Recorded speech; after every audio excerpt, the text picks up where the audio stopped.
All right, so I'm Rachel Whipple. I'm the city councilor for District 5, which is this little downtown area of Provo. The borders go roughly from 600 south to the hospital and south of campus, and from about 9th east to 5th west, more or less. There's some jaggedy edges just because of the way the precincts are shaped. Oh yeah, look, it's the little yellow one. Thank you. Thank you, Kevin. Yeah, that's much easier. If you're thinking District 5 for the neighborhood program, that's much, much larger. And that includes all of the pioneer neighborhoods and down through East Bay and BYU campus and basically everything. So it's the most fun of the districts as well. Let's see. I'm serving in my 3rd year as the vice chair of the city council, so that's one of the leadership roles. It means extra meetings, but it also means that I'm a little bit more keyed into some of the things. Sometimes it would be nice to be less keyed in, but here I am. And actually I really enjoy being able to do the work and what I've learned over the years so that I can be more effective at answering questions or knowing who the right person is to answer your questions. So it's been really good. Yes, so that is the very brief intro to me as the city councilor. As a town hall, this is an opportunity for you to talk directly to me and to have me respond to you. I do read every email that I get. I don't always respond to all of the emails, especially not ones that are written to the whole council, especially if I've seen another councilor who's already taken point in responding. It's just as a matter of efficiency. But I do often respond to the ones that I know are from my area or ones that are on certain topics. There's some issues that I've taken point on, but that's just a matter of expertise that I've developed, and everybody else on the council is like, yes, we're thankful that you are handling that issue for us. Enough of the boring introduction. Let's Do you want to do the we do have some slides. You guys want to do a little survey thing as an icebreaker? We can do that. Okay. How do we do it? Megan's in charge. Megan is our new council intern, so she is doing all sorts of things.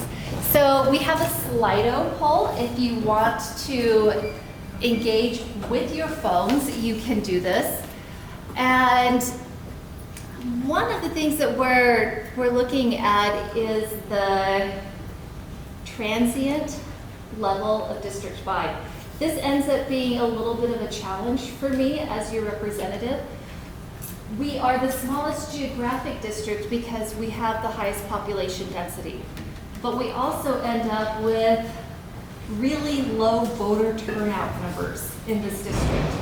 That means that when I'm trying to advocate for particular things that our district cares about, sometimes my fellow councilors don't give my words quite as much weight because they're like, her people don't even vote. I don't actually say that, but that's always in there because they will talk about how much their people do vote. So guys, there are challenges here. And one of the challenges I think for voter turnout is that we have a lot of people who live here for a relatively short amount of time. There are some of us who own homes and have been here. I've been here for 16 years now. But when I was a student, I only lived here for like a year, right? I didn't know that I would become a long-time person. But even if you're a student and you only live here for 1 or 2 or 3 years, while you're here, the choices the council make affects you in your everyday life. Like, have you guys seen the construction in Joaquin right now? Yeah. Very frustrating short-term impact, but I'm really hoping that it will help make it safer for the 10,000 students who walk to campus every day. All right, so first question. You people are going to stick around. Thank you. 1 to 2 years is actually still a pretty good amount of time. that's long enough to get involved, and if you're here, you already are. So thank you. It's okay if you don't know.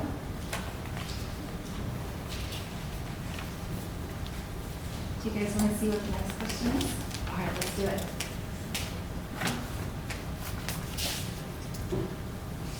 Now, maybe it's not why would you want to, but why would you have to move away? You know, you don't want to, but what's going to pull you out?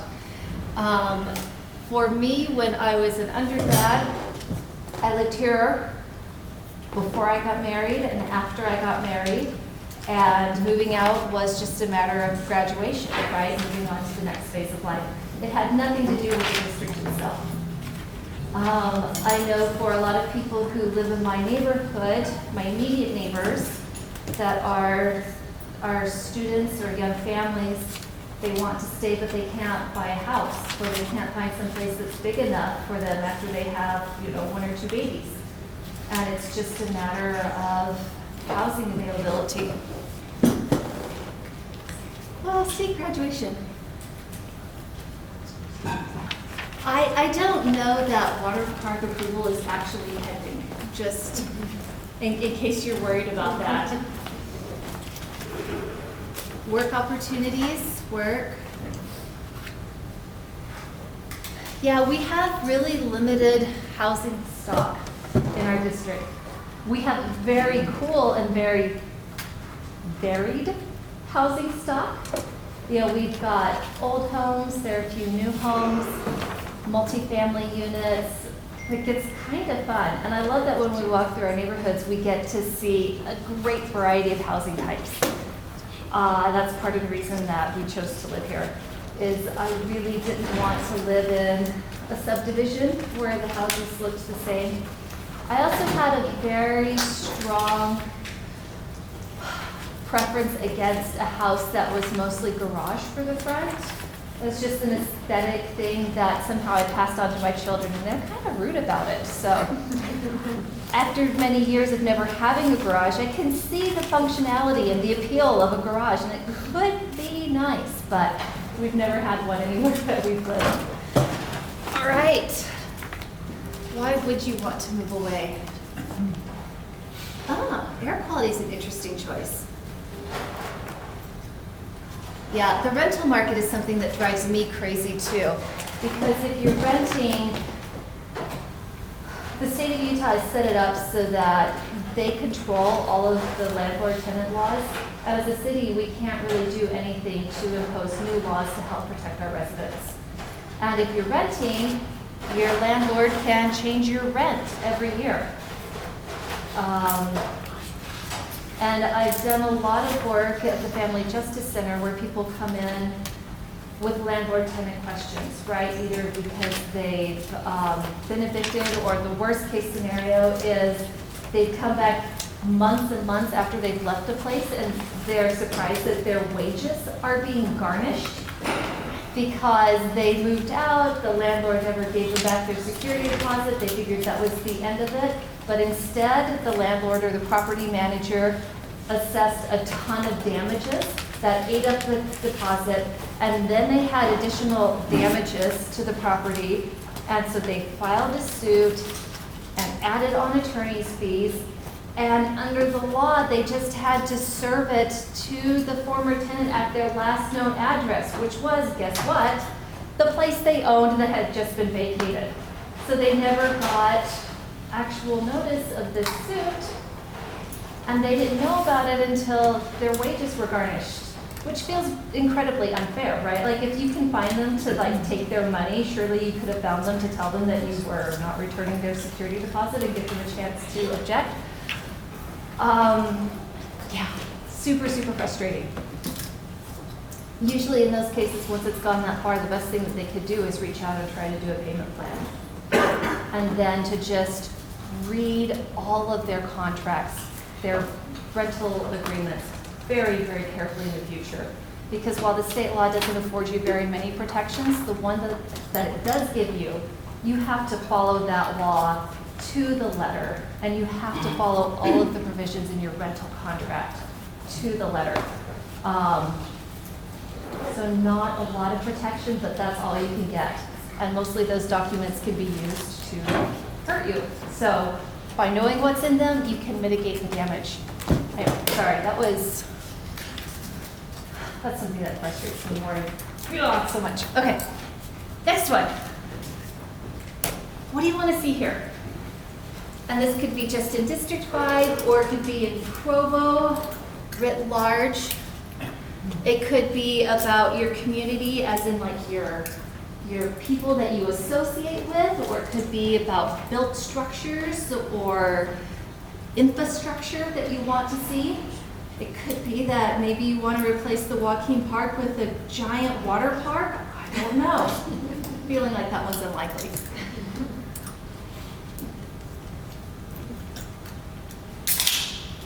Can I say something, because I don't have my phone? Yes, absolutely. Parking program in Joaquin. Oh, that's a fun one. I know. Yeah, so parking program in Joaquin. Dave Harding was really on this. Dave Harding is my predecessor. And he spent a lot of time and had the council spend a lot of time figuring out the structure for a parking permit program in Joaquin. Parking has been a problem in Joaquin since I think the 1960s. People have been complaining about it. And anytime a solution has been proposed, it has been met with vociferous opposition. Yeah, so people hate the problem, but they really, really don't want any possible solution, is what we have found so far. The solution works.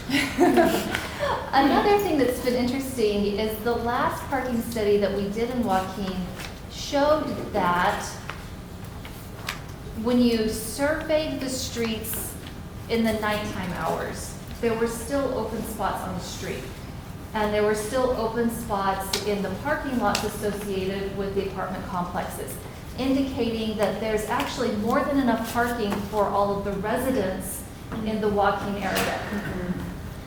And so then the question is the problem people who are driving into the area to walk to campus or to go eat at Slab Pizza or something like that?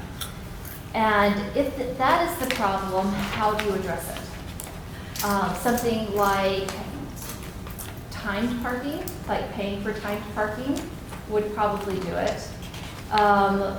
We have, a couple of years we talked about that, and there was not support for it. We were even looking at kind of a sliding scale program where you would be paying different amounts, like based on nighttime as opposed to daytime, you know, kind of a demand pricing sort of thing.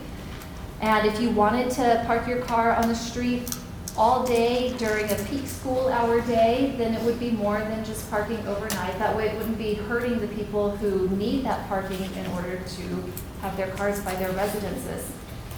And the idea would have been that the parking would have been relatively inexpensive, but you know, even just that little nudge would encourage people to move around and would help free up space.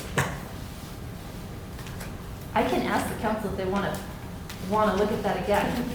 But so far, there hasn't been an indication that there's a lack of parking that would support it. And so there hasn't been the political will on the council to do anything about it. And I mean, people are still mad at us for Slate Canyon parking.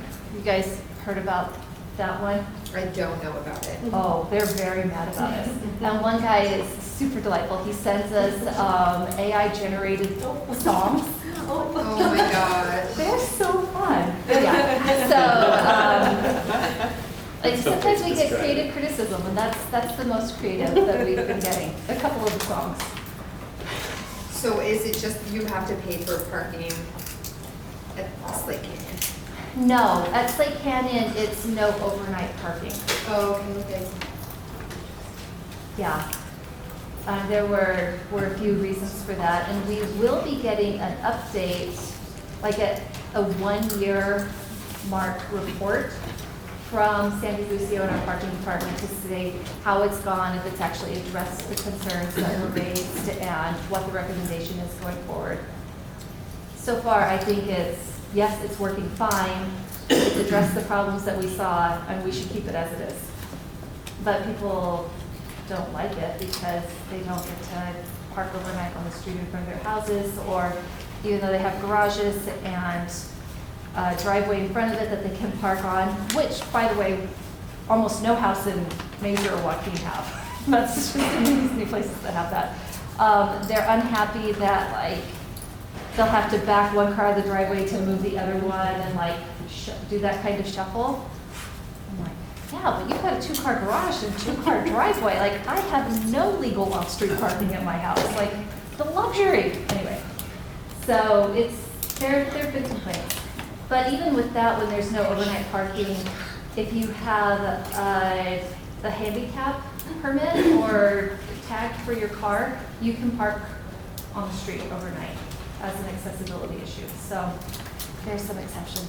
Okay, wait, that was just, so much more filled in. Okay, parking, events.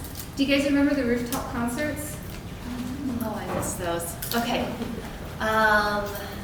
Unlawful. Wait, we want to see something unlawful in our community? I'm so confused by that one. I think some. I think they split the words up. I wrote a phrase and it went each one. Oh, so I should put those together like magic. So like, I want some unlawful restorative mold in my community.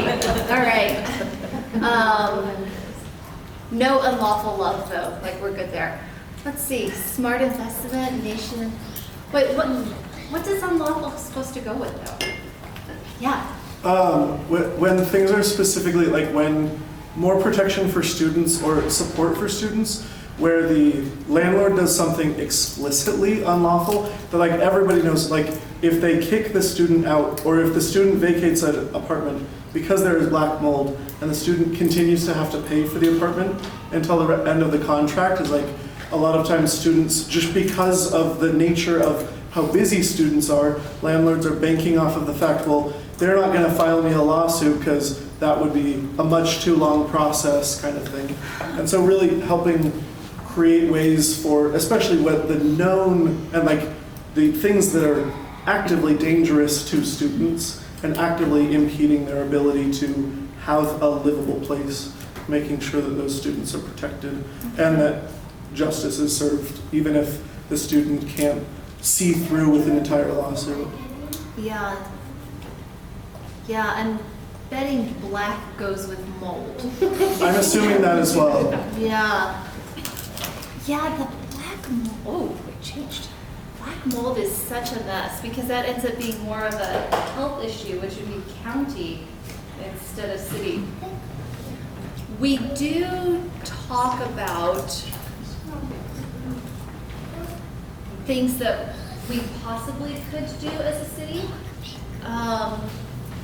and try to explore different ideas. Like, I'm trying to see if, maybe we could do some sort of regulation of property management companies. Marcia, do you have thoughts? It's already against the law. You have to have a livable, safe place. And I think what you're talking about, it doesn't get. Oh, there's not. There's something called the Fit Premises Act. Yeah, Fit Premises Act, which states that, and it's really hard though for a student to, and you have to do some kind of a civil suit or something like that. But there is, if you look up the, what is it called, rental something, I hear that too, but they are the lobbyists for the landlords, but they also want good landlords, and so if you turn in or move things to them, they will contact that landlord and try to get onto things them. with them. Yeah, and there's some If they're tenant, legislator, they will do that. yeah, there's some tenant resource centers as well that can be helpful to go to. But these people actually will, They are responsive. they are responsive, and they have power. They have power, and I think that's the. Oh, good, so the I'm gonna rental complain to them housing about an authority, apartment rental in line. housing association. Because I know they're not remediating it properly. They'll just like slap on some paint and get new people in who will then get sick. And it's important to turn in those complaints because when legislators try to work with them, they're like, oh no, there's no problems, right? We're not getting complaints about that, so there's no problem. Oh, there's so many So problems. the more you complain, the better to this rental housing association. Okay, so Marcia's going to get that information to Rachel, who will post it everywhere that this meeting has been posted. Okay. And yeah, maybe we'll share it in the District 5 meeting Yes. too. And Good get it idea. out to everyone that we can.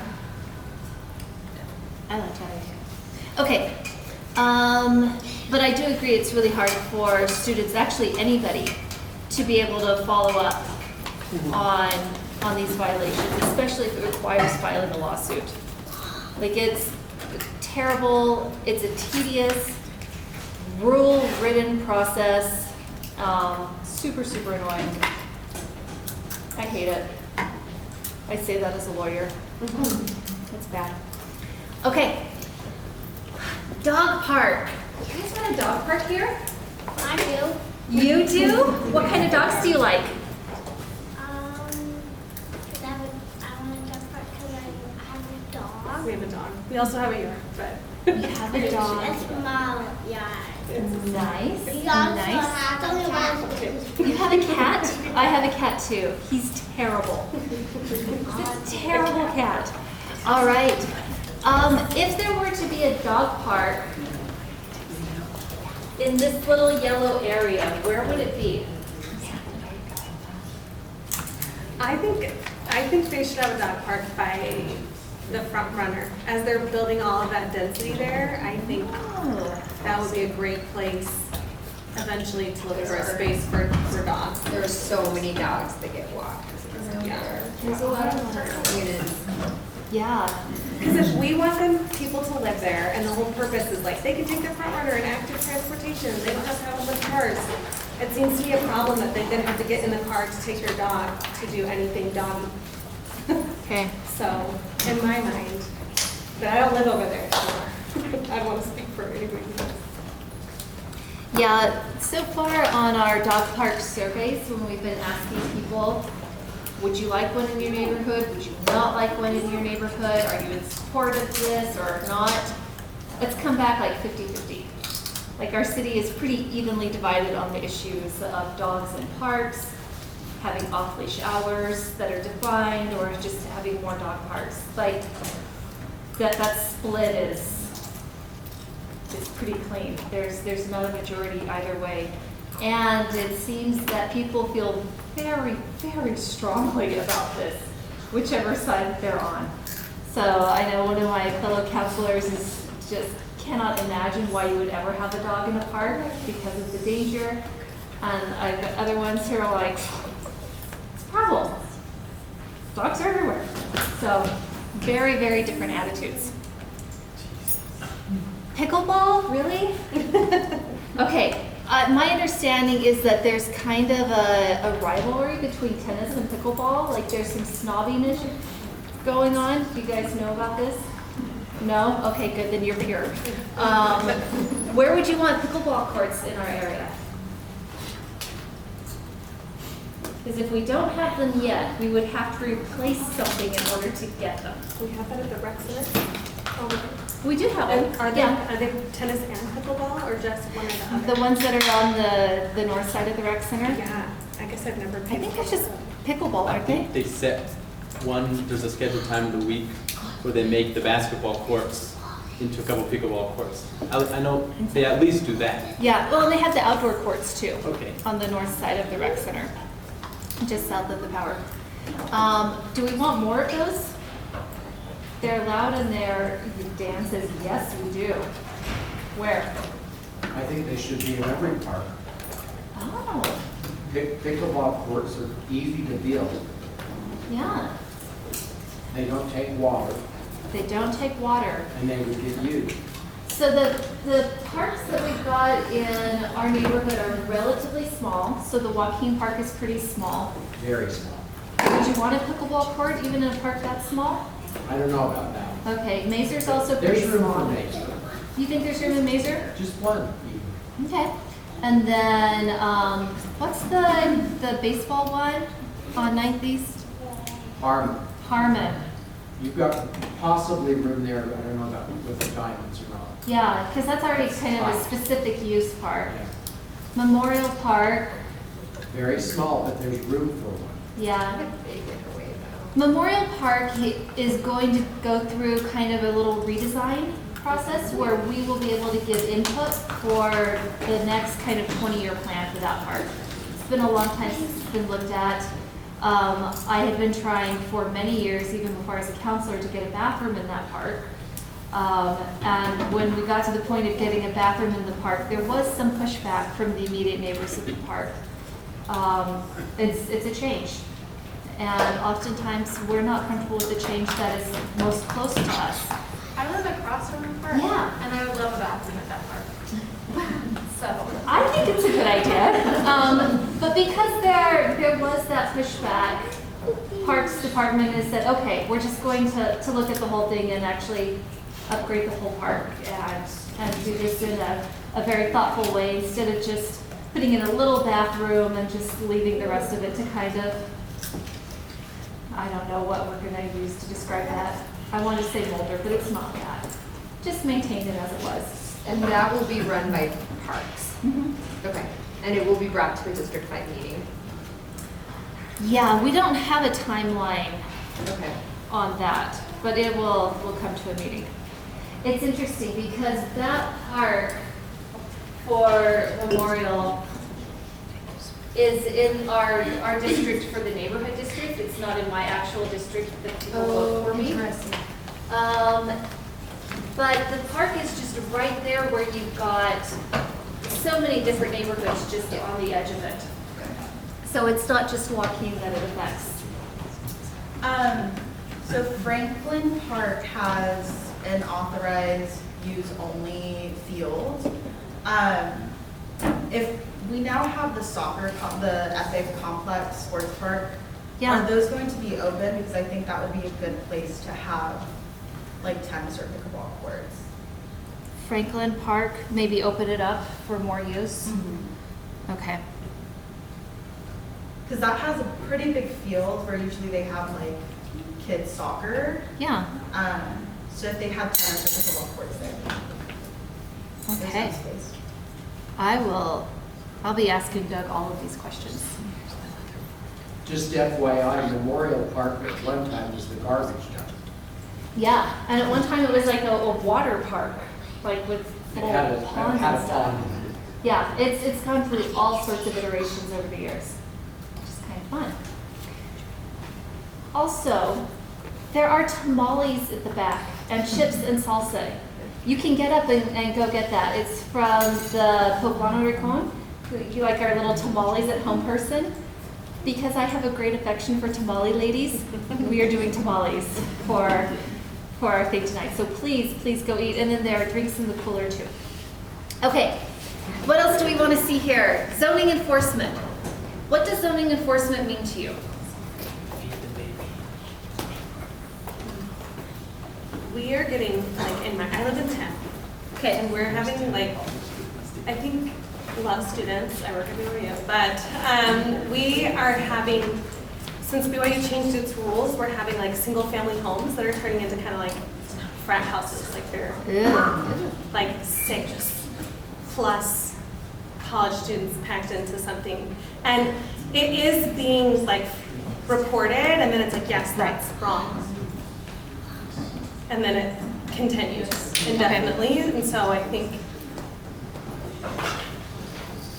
we're concerned about a lot of things, but including like families in our neighborhood and people being priced out, because obviously like the cost of renting to 20-something Oh yeah, you can get a is lot like, of you money. can get so much more money than renting to a family, and it's like changing the dynamics of who can afford to live there.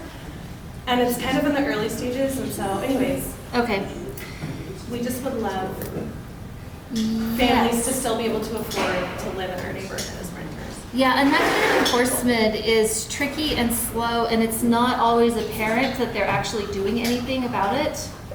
I know that in one of my neighbors had a house, legal ADU in the basement, and they built a new house that they moved to, and they were continuing to rent out the basement, and they rented out the top, so they were treating it like a duplex. And it took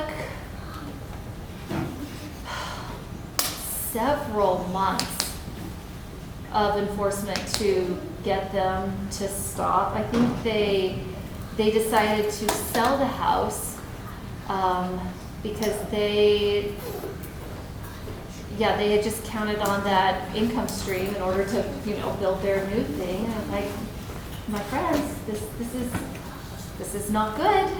Like, when you're in our neighborhood, we want you to be here, we want you to have your ADU, but you're not doing that anymore.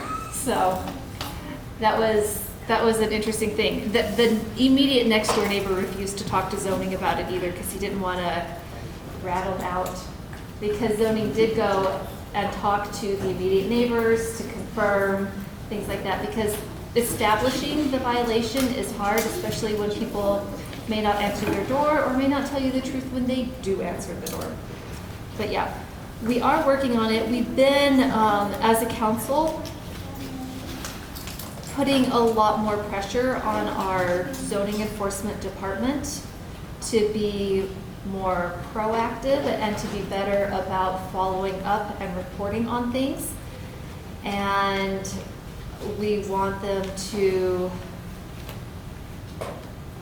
be a little bit more creative about using the data that's available to them through county records and through scraping online listings for rentals and things like that, so that it's not only reacting to complaints that neighbors have to make.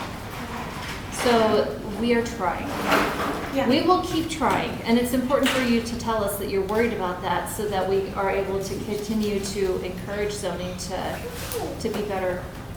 Well, and I guess I just don't know once, because I know that they established, like, yes, it's not in compliance, and they've notified, and I guess I just don't know. I'm not trying to be like complaining They aren't all the very good time. about They're like lovely following up people. with the complainers either. Like they aren't great about saying, okay, so we went and talked, we're at this point in the process, and now we're going to do this. Like, they don't tell you any of that. They're terrible. They barely tell the council that. We have to it's like pulling teeth to get that out of them. Okay. We're working on that. Okay. But if they're in violation, then they've got a period to cure that violation. If they don't, they get another notice of violation. If they're really bad about it, then we refer them to legal. And then they bring a lawsuit against them. And as we all know, that is like the slowest process in the world. The only thing slower than a lawsuit is going to your kid's swim meet. So, yeah. Yes? I guess on a related issue of like, I don't know if it's zoning enforcement or anything, but 2 years ago, I think maybe 3 now, this is in the Franklin neighborhood, which used to be part of you. I recognize it's no longer. That's okay. I will still accept you in your comments. But it used to be Franklin Apartments, now they're Ashley Apartments, and like, it happens super quick, but the landlords basically flipped the whole complex, and almost everyone was evicted really quickly. Many people lost their jobs. We lost a lot of students that attend Franklin, and then the prices went up in the rent. How does the city handle situations like that where it seemed like they didn't give them the notice required by law to transfer out, find another home, and of course the housing market at the time was nuts. It just seemed really unfortunate for a lot of people. So to my knowledge, the city doesn't do anything with that. And after you've had your rental contract for a year, it will automatically go to a month-to-month contract unless you renew for a longer period of time. As some landlords will not extend a contract for you to renew for another year or so. They force you to do the month-to-month. If you're on a month-to-month contract, then they can choose to not renew your lease at any point in time. And the notice that they have to give you is very short. And if they have determined that you violated the contract in any way, your notice can be even shorter. But really, once you're on month-to-month, 30 days notice, you could be out whether you want to or not. And it doesn't have to be any fault, any reason. They can just say they're declining to renew your contract. It seemed shorter than 30 days, but I was only an observer, so Yeah. I don't know. It Well, could have 30 been- days goes really, Yeah. really fast, especially if you're trying to find a new place to live that you weren't expecting to do. For sure. Like, it's a huge logistical burden. But yeah, if it's an older established apartment unit, you've had people in there for a long time, probably most of those are ending up on a month-to-month contract. It'd be easy to turn it over. So that's mostly up to the discretion of the landlord. Yeah, yeah, yeah. I don't like that, but yes. Yes? Is there anything the city can do to influence BYU to put more like accessible on-campus housing for the students? Accessible as in Like what? affordable? Oh, okay. So my observation is that BYU and the church do not like anybody telling them what to do. So that's the first just reality that we're working with. We have talked to BYU about different things related to housing court. They're not as bad for the black mold as some of the other ones, so you know that's good. It's always frustrating to us when they buy additional housing stock because we don't get property taxes on that if it's owned by BYU. And their single student housing for campus is really pretty close to market rate. It doesn't really appear to be subsidized in any meaningful way. The married student housing is a little bit less than market rate. Not very much, but a little bit. But no, we can suggest things. We can say, oh, this would be really nice, but. Or like if they even built like, because I know they built more housing in dorms or whatever, but they have space to build more of them, you know? Yeah, yeah, and they are pretty aggressive about building. They take turns at their buildings right now. So right now they're building the new art center because they tore down that super cool. Yeah, anyway, that was a sad thing, but not scientifically sound. So I guess we lose cool buildings. But they're building the new art center. Then I expect they'll tear down the old Provo High and build the medical school. They're building a new creamery right now. I don't know what they're going to do at Wasatch yet. Does anybody know? I've heard some parking garages. Oh, classy. I know. But useful. Maybe that will help in Joaquin. Like across the street from the music building, I think is Yeah. the idea. Yeah, yeah.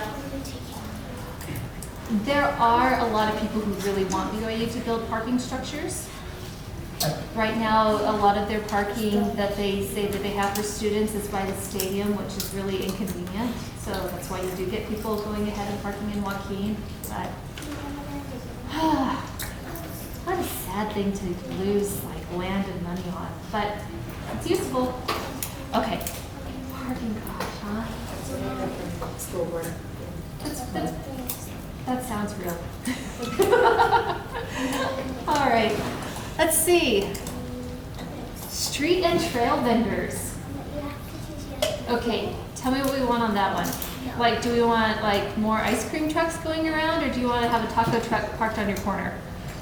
Stalls. Stalls. Ice cream truck. All right. So I know we've had different laws about food trucks, especially if they're in downtown where they would be in competition with the brick and mortar restaurants. And there are restrictions for them in residential areas. Would you want fewer restrictions on food trucks in our neighborhoods so that we would have easier access to delicious comestibles? I don't know, or would it be annoying to have like the noise and the trash of a food truck parked near your house? I think it would be great in Joaquin. In With Joaquin. students around? Yeah. Oh, yeah. Yeah. So where in Joaquin would that make sense? Like near the park or just by all the bus stops for the Possibly UBX? near the park. My husband has this vision. Is it 6 North and 6 East? Do you know where the What was that called? I know what you're talking about. The laundromat. The laundromat place that they The wash or whatever. They get very little traffic at that intersection Right. because of the colony. Is that what it's called? No, not the colony. The It's village. The village. Yeah, the big It's hard, thing. hard to keep these things. You're totally good. Yes, the village. And he's like, this intersection should be shut down and just made into like a public square, because hardly any cars roll through anyway. And it would be awesome to have food trucks there. I would love the idea of closing down the street and turning it into a market square. I don't know if I can get Vern on board with that, but I will certainly. I'm gonna tell my husband that it was raised and that you wrote it down, and he'll be overjoyed. Yeah. That was my sweet and trail vendors. When I put that down, I wasn't saying trucks. Like, people could have a cart. A cart.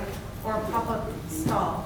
Okay. Like a lot of other big cities allow. Yeah. I remembered when I first moved here and I called the Department of Labor, I think, and they're like, oh no, we don't do that here. And I'm like, what? So you're thinking more like carts and like little things, little pop-ups or? Yeah, like, I think that puts more eyes on the road.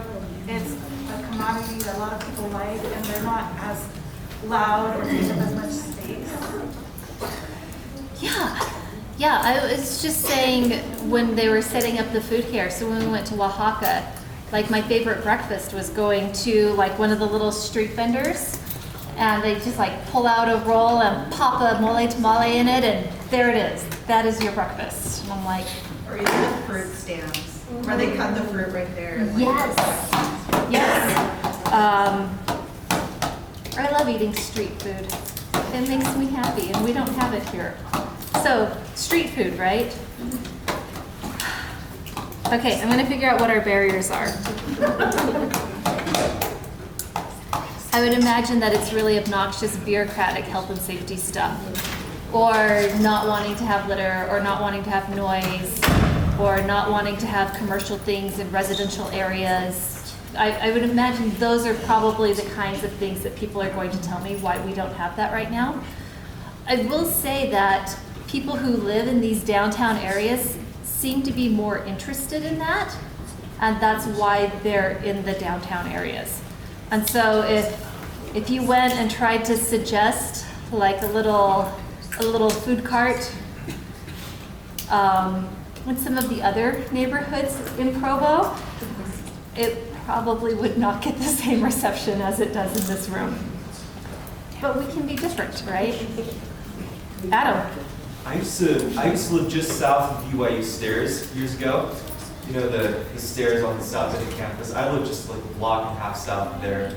I would bet that you'd be hard pressed to find a single spot in Utah, at least in Utah County, that has more pedestrian traffic than that little area just south, you know, where the bus stop is now, just south of the stairs. It's not inside of the airport terminal, you know. Yeah. And airport terminals are great places to open stores because everybody's walking past them, you know. It's a great place to sell stuff. It's a great place to buy stuff. I think it would, you know, it makes a lot of sense that kind of area, you know. The more you give people opportunities to do their daily stuff on the way to and from campus for students, you know, those who are living around the neighborhood, the more you reduce the need for people to drive and put traffic on the roads, you know. Yeah. There's a lot of opportunity, I think. Yeah, I remember the tamale lady used to be south of campus pretty frequently. Yeah. I get my tamales on the way home. It's great. Also, there are tamales back there. Please eat. Okay. Other things in here that you want me to address? Seriously, I'm here to say whatever it is that, yeah, Dan. I'd like to see Center Street instead of a freeway.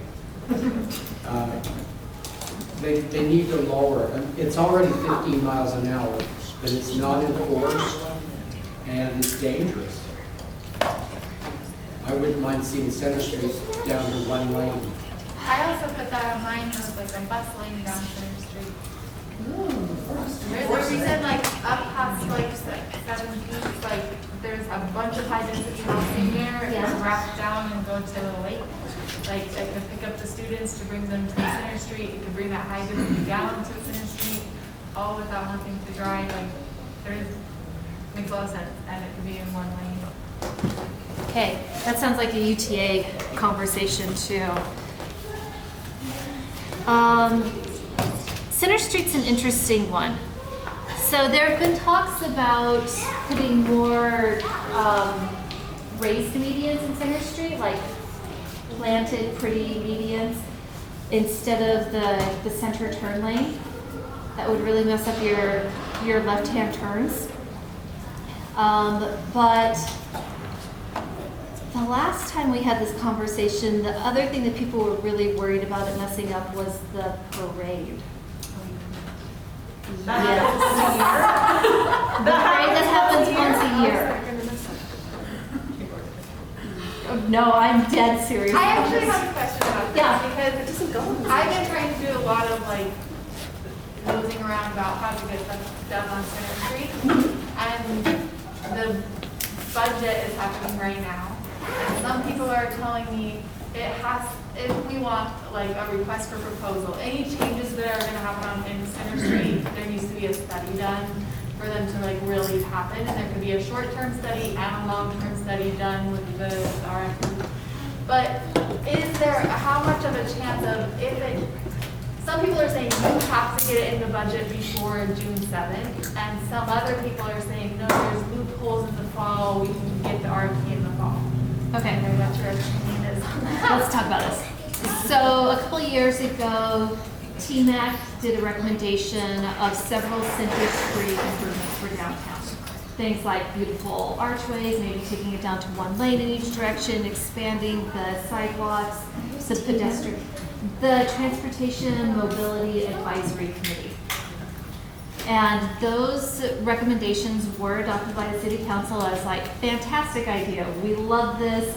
Some of these things cost a lot of money, it's not in our budget, but you know, we can squeeze it in while we're doing something else. Yes, let's do that. As a result of that recommendation and then the adoption of the recommendation, we were able to get the raised crosswalks, those tabled crosswalks at what, 50 and 450? And they are fantastic. They have helped so much. And I will say that this was a source of great entertainment for people working in City Hall when that one at 450 went in, especially before it had all of the warning paint and everything on it. Because these tables are designed such that if you're going 15 miles per hour, which is the speed limit, you will just go over it fine. If you are going 25 or 30 miles per hour, you are going to have an incident that you remember that is like super entertaining for people who are watching you. And so it has changed behavior and made it a lot safer.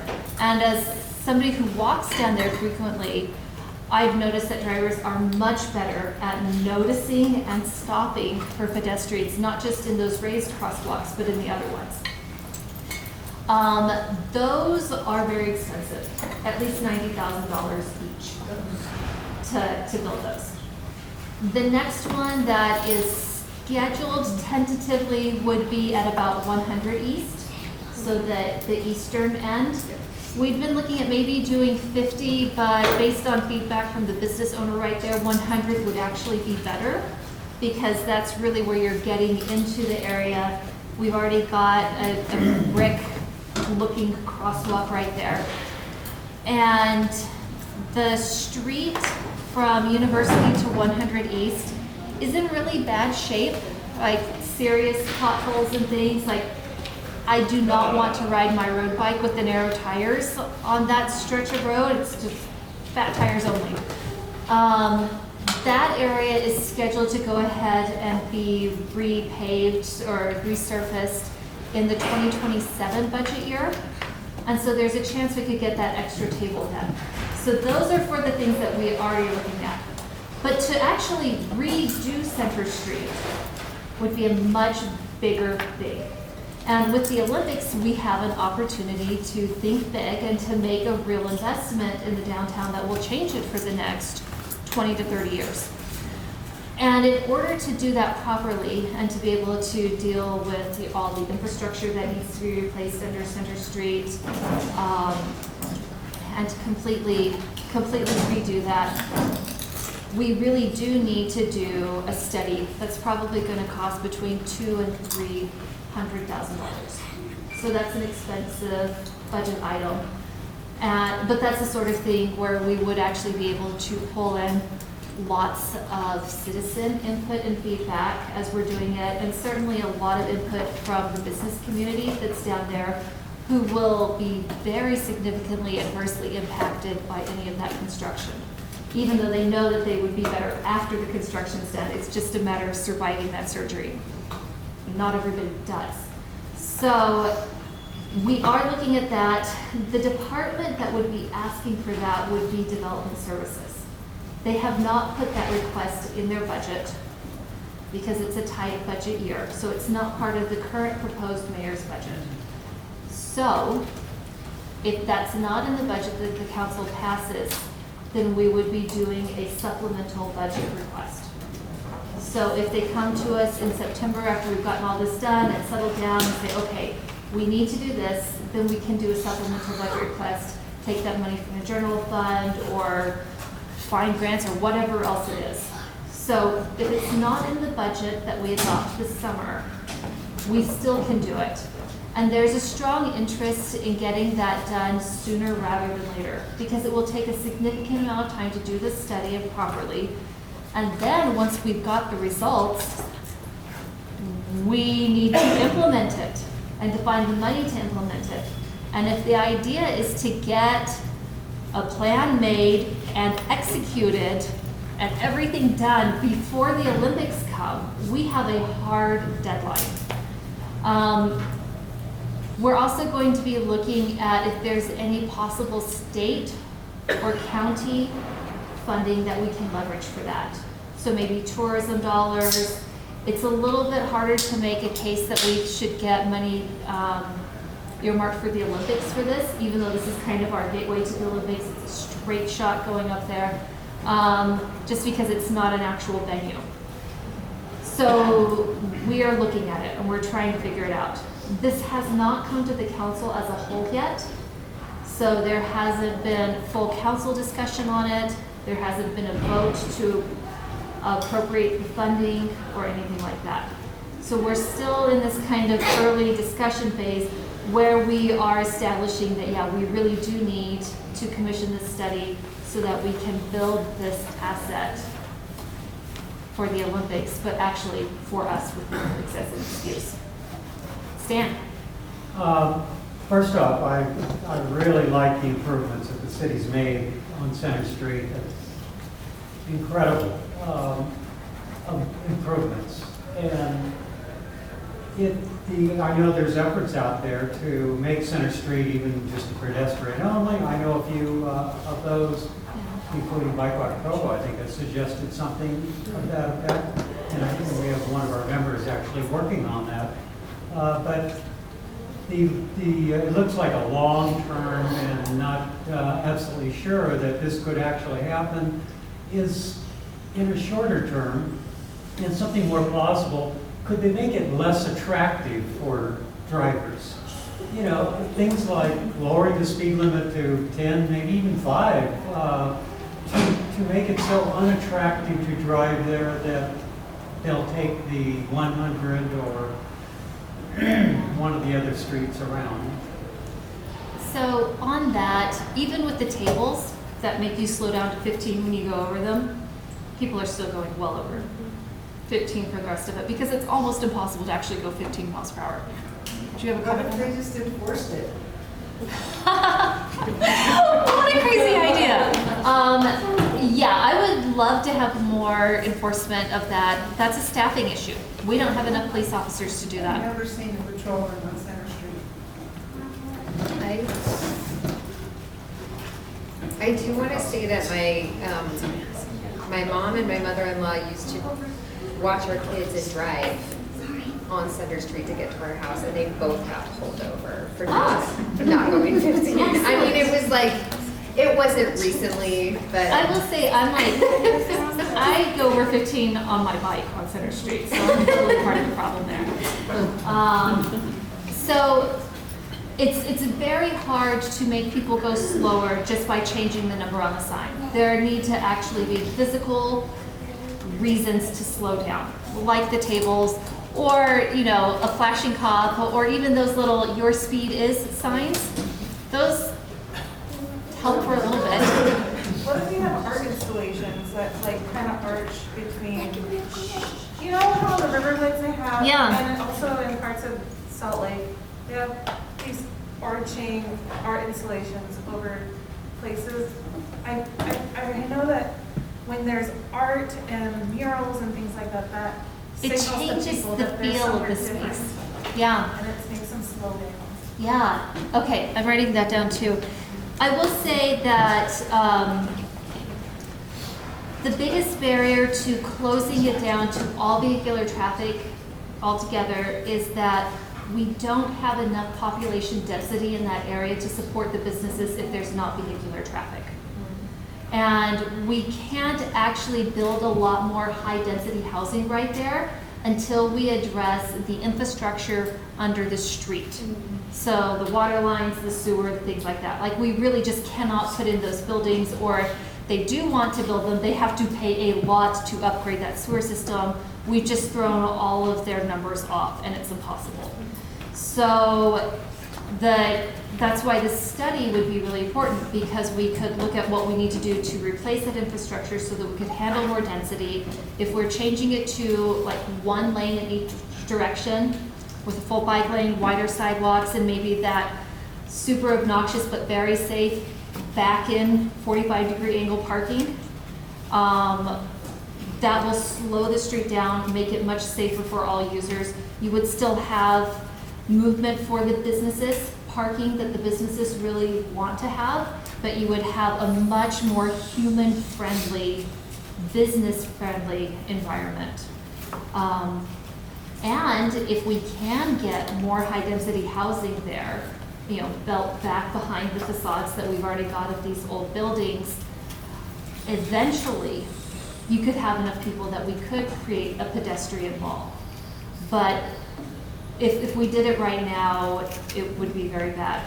We do want to divert more traffic onto 100 North. 100 North is already built for that traffic, beautifully built. People just are choosing to go over there. If we do shut down or limit the traffic on Center Street, UDOT has already indicated that they won't be super happy about that, because right now, you know, from West Center, you have this path going through to University Avenue, and it does go through our downtown area. But if we make the changes, then they will figure out a way to redirect. And there are good ways that we could redirect. That would make much more sense. Just real quick, Rachel, that 100, I cross it often on my way to Smith's after I've been visiting the businesses downtown, and you can walk across there just about any time of the day with no problem. Yeah. It's very underused for Yeah. a wide, big street like that. Yeah, no, it's built out to handle that traffic, because it's not supposed to be on Center Street. I was looking at the city code on Center Street, on that Center Street Mall, because it's considered kind of a park. That's why we can have the lower speed limit there.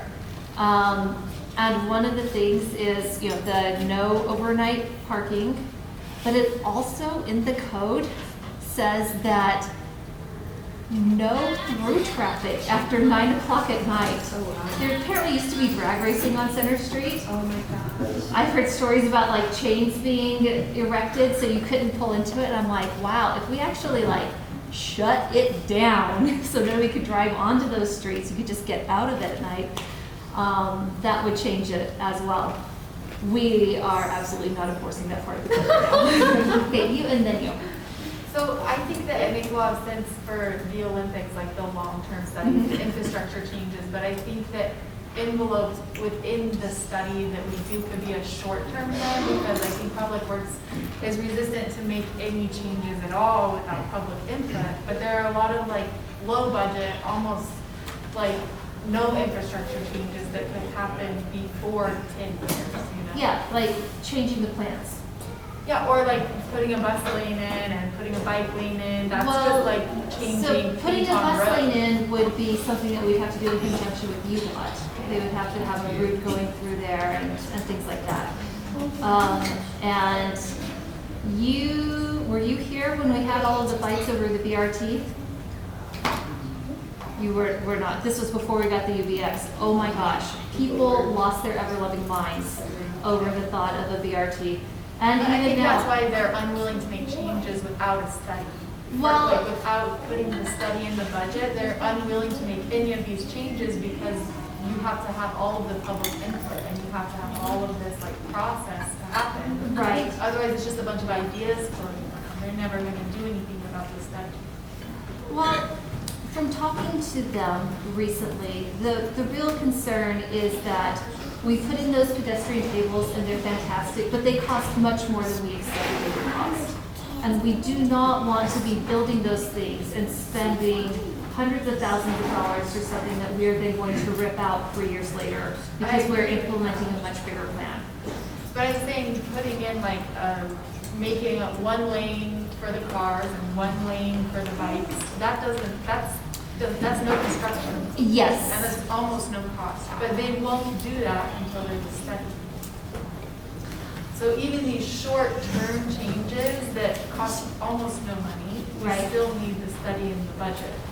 So even if like Bill doesn't do it, is there a way, like, don't you only need like 4 council people to put it also? 4 council people could put it in? Yes, it would just take 4 counselors to vote for that. We will be fighting on other things on the budget this year. I'm saving whatever political capital I still have for a fight that I think is just going to leave me bruised. But we did put in the 2 tables. We're looking at doing another table. I'm really glad that we actually got the Cheryl markers in there. They weren't originally going to put those in when they did the crosswalks.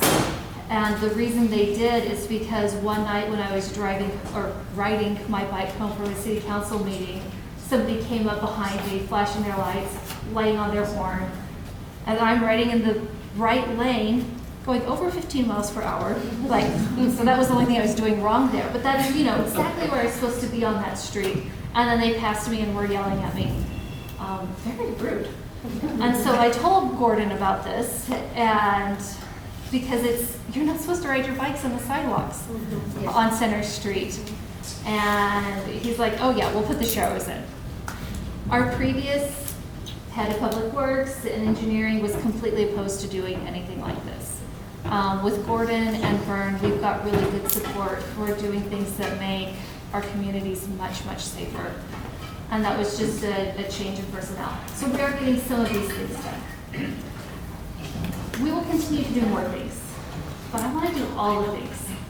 All right, at the very back and then the next to the back. Okay. My perception is that a lot of people drive through Center Street not intentionally, but because of whatever navigational app they're using, rather than through Center Street. Is there a way that we could look into contacting Google Maps or Apple Maps about not routing people through Center Street? Yes, and we've been talking to Google Maps about routes to get to like the Epic Sports Park to direct that traffic away from neighborhoods and do a smarter route for that. So I can check to see if we're doing that to avoid Center Street as well. That's a good idea. Okay, in front now. Okay, so this is not a Center Street comment. That's okay, we can talk about other things. It is in the same vein, I think. I saw that there is like a new plan to revitalize the area around the Old Town Center Mall. Yeah. And it seems like it could be really cool, human-centered, mixed-use, network play type space. I assume that, given the conversation, you would support all of that. It looks like it still needs council approval, and I don't know if there's an actual plan yet. What should we know about that project so that we can like support you in your efforts or whatever? So, yeah, they've submitted their plans, so everybody can look at the plans they proposed. I'm really excited that there's finally going to be something happening there. We've been trying to encourage the mall owners for years to build some housing in those huge unused parking lots that they have. There's been some level of approval and encouragement for that for years. Right now, they've partnered with PEG, who's done a lot of development in the city, so we're really optimistic that it'll actually happen this time. Like, we're hoping this is not a Lucy in the football situation, but we will get something, so that will be good. The plan really is to take off like that whole front of the mall so that you've got this open 2-level thing. You've got kind of a pedestrian plaza that could be closed down for events, a nice little roundabout, lots of housing, including some townhomes that would be for sale. Some of this would be more moderately priced housing. In order to do this, they are hoping to get kind of a special tax increment funding that they can do. And it's the HTRZ, is that right? Did I get the letters in the right order? That's right. Okay. If we approve them to create this HTRZ zone, which has to be close to one of these transit areas, then they will be able to get the tax increment without going to all of the different taxing entities to get their approval. In other words, the school board can't say no, is really what that means. The school board and all the other entities would continue to get, at least the same amount of taxes that they're getting now. They just wouldn't see the additional income in the taxes for a period of time. So right now we are looking at approving these HTRC zones, which would include the one by the mall. We're actually looking at designating some areas by the front runner station because we want to see redevelopment there. The Bill Harris block, which is sitting vacant. Yeah. So that one I think we're going to put on the map as well to try to give whoever buys that another tool to help them in the development of it. So is there like opposition in the city council? Like, do you think this is kind of going to happen, or? I can't speak for all of my fellow councilors. There seems to be support for it. The only opposition or hesitation that some of us have is that as part of this project, they actually own a really nice little mobile home park. And they want to, the owners of the mall also own this little park. And it's like the nicest mobile home park that we have in the city. And their plan is to build the townhomes that would be for sale where that park is. And so we would be losing some of our most deeply affordable housing to get moderately affordable housing. So we would have more housing units, but the people who are displaced likely would not be able to afford to live in those units.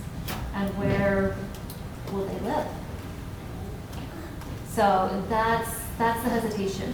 We do not currently, as a redevelopment agency board, have a good relocation policy for instances where you have to displace some people in order to build a new development. And because Provo's mostly built out, we really need to develop that kind of a policy. And this project is pushing us to think about that right now. And I don't know what the right answer is on this. I don't know if what we need to do is say, okay, for all the people who are living here, they should get first dibs and some sort of a discount to try to get them into this. I don't know. I don't know. I do know that because they live in a mobile home park, there's a different section of state code that applies to them for their eviction notice and things like that. But we've done a little bit of research, and I think only 3 of the homes that are in there could possibly be moved. Most of them are too old, they can't be moved. I don't recall if we found out how many of those are rented and how many of them are owned by the people who are in them. I think more of them are rented. And so in that case, we're in the regular landlord-tenant thing instead of a mobile home owner on a property that's getting sold out from under them. But yeah, so that's the only blight on this otherwise shiny, optimistic project. Right, because I mean, like, tragic for the people living there, but probably long-term for the city, it is much more beneficial. For the city, it's good. But And yeah, so finding a with, solution for those people is, yeah, so with all of these things, there's going to be somebody who disproportionately pays the cost for a benefit for everyone else. And that happened on the west side when they were building Lakeview Parkway and taking land away from farmers. It happens all over, all the time. For the suburb? For the Lakeview Parkway? Yeah, the big giant highway thing by the airport that cut through farmers' farms, like cut them in half, made some pieces unusable. Huge impact to those people in their livelihoods.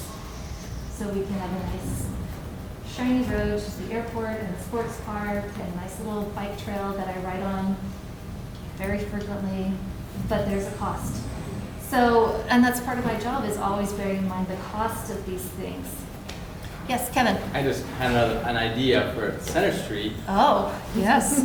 And when I heard, make it less attractive, I remember there was a street in San Francisco that was just like a zigzag. So like chicanes forever.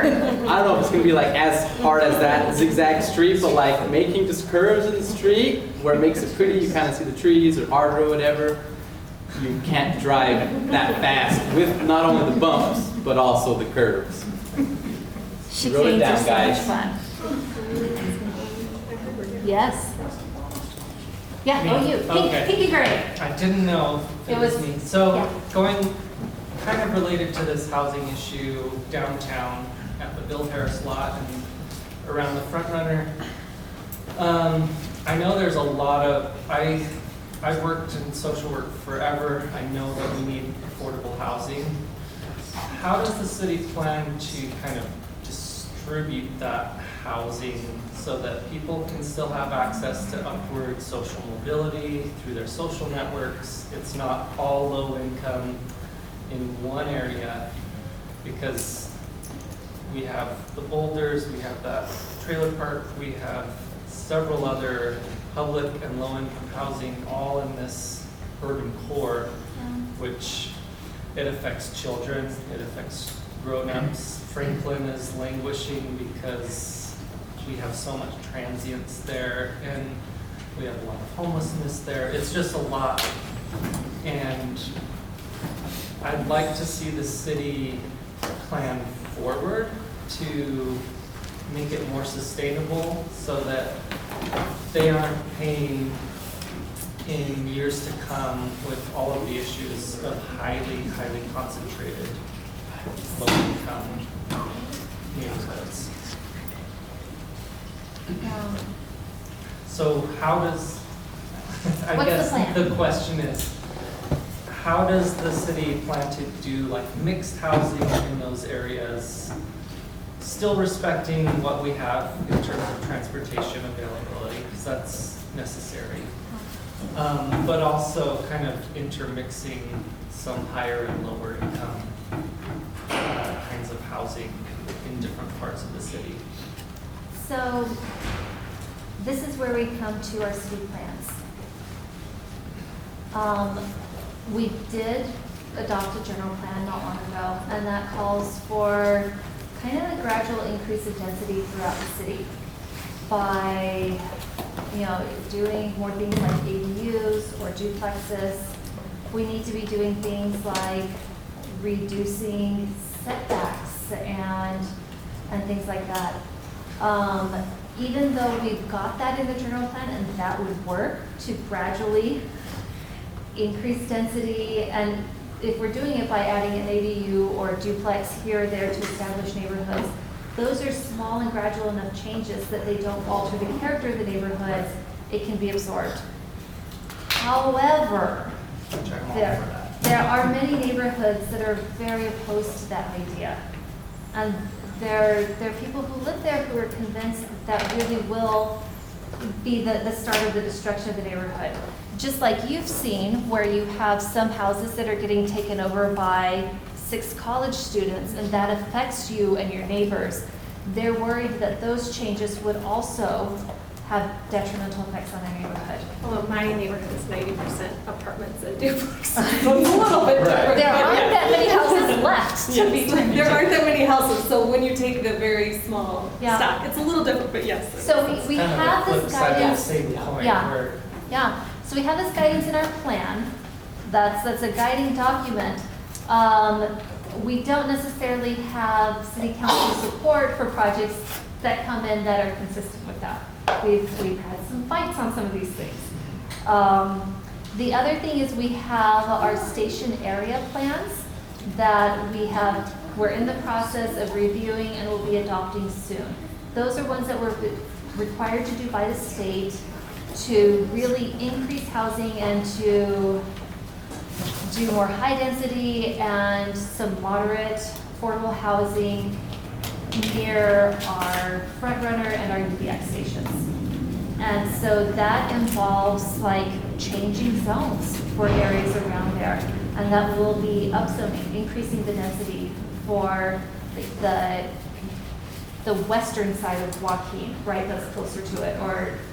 And it's interesting because in Joaquin, our Joaquin neighborhood plan, we've got this hard line at 500 North where we're like, please build the highest possible density that you can north of 500 North. Please do not tear down our houses south of 500 North. Please do not increase the density more in this area. Even though we've had a couple of projects come through that are south of that, we're like, actually, this would be a great project. This is replacing some really crappy old houses, but because it's not consistent with the neighborhood plan, I don't think they're going to go through, right? There's just not enough support. The response is, yeah, but if we're just north of 500 North, please do it. So we're doing more plans, and with the station area plans, we've got the new zones that we're setting for it. So that will help, and we're required to do that by the state. Are we voluntarily, of our own volition, doing this? No, we're not doing this. That's not how we work. For sure. But as we have more neighbors who come to our neighborhood meetings when there's a project to build townhomes at the back of your property, or to add a duplex, or something like that, and if our neighbors come up and say, this fits our area, this gives us the opportunity for more long-term residents. This builds us and makes us more stable, safer, happier. It gives our neighbors places to live, and we want that, then we can shift it. So really we need a lot more public support for these incremental changes that we've already adopted by plan. The other thing that we've got right now is it's a council budget priority to do what we can to increase home ownership. And because of that, we've got some councilors who are refusing to approve any project unless it will all be for sale and will be owner occupied. And it's true that if you own your home on a fixed rate mortgage, you know what your payment's going to be from month to month, which you don't know as a renter, right? It gives you more stability, opportunity to build equity. But it's such a narrow approach to the housing problem in Provo that it doesn't recognize that we've got a shortage of good rental housing. And because we have a shortage of good rental housing, we can have really terrible landlords and really terrible properties that people are living in. So we need to, in addition to encouraging more for sale product, we need to be authorizing and building more good rental units and some more high density units. And we've got some counselors who just will say no to all of it right now. And I mean, it makes sense, right? You like take a principled stand and there you are. What I found is that sometimes principles stop you from being practical. And I would rather be practical. And I'd rather find solutions that actually help. Yes? do rent stabilized housing go through city or state? We don't have rent stabilized housing. But could that go through the city? Like if we wanted to implement rent stabilized for like the people in the mobile park that are getting replaced in the building, how does that, because you have to go to the state for that? I believe we are preempted from doing that by state law. So the state law would have to change The state law for would us have to to get change. rent stabilized. Yeah. Yeah. I've spent a lot of time looking at the state law and then banging my head against the law.